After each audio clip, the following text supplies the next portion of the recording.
জীৱনত না ভৱিষ্যত আছে না অতীত আছে। জীৱন অকল মুহূৰ্তৰ বাবেহে, অৰ্থাৎ মুহূৰ্তক অনুভৱ কৰাকেই জীৱন বুলি কোৱা হয়।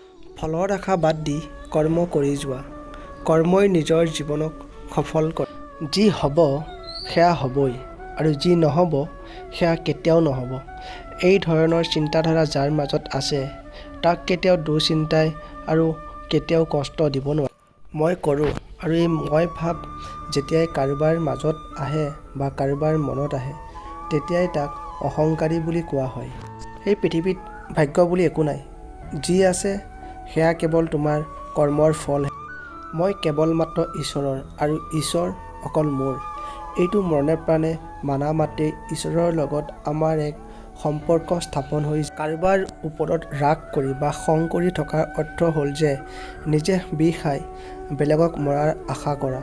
ক্ষতি কিন্তু তোমাৰ হ'ব, বেলেগৰ নহয়। ইয়াৰ অৰ্থ হ'ল তুমি যদি কাৰোবাৰ ওপৰত খং কৰা তেতিয়াহ'লে ক্ষতি তোমাৰ নিজৰ হ'ব। তাৰ কি হ'ব?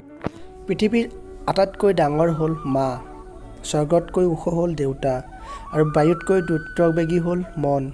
পৃথিৱীৰ গ্ৰাসতকৈ সংখ্যাত বেছি হ'ল দুশ্চিন্তা। জন্ম মানুহৰ প্ৰকৃতৰ পৰিচয় নহয়, প্ৰকৃত পৰিচয় হ'ল মানুহৰ কৰ্মত।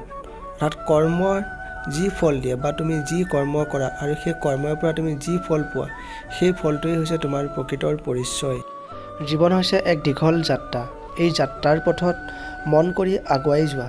তোমাৰ উদ্দেশ্য ঠিক থাকিলে এদিন সঠিক পথৰ সন্ধান পাবা। যিয়ে বেলেগৰ খাদ্য বা খানা বা আহাৰ কাঢ়ি খায় তেওঁ কোনোদিনেই পেট নভৰে আৰু যিয়ে পাঁচজনক দি খায় তেওঁ কোনোদিনেই ভোকত নাথাকে।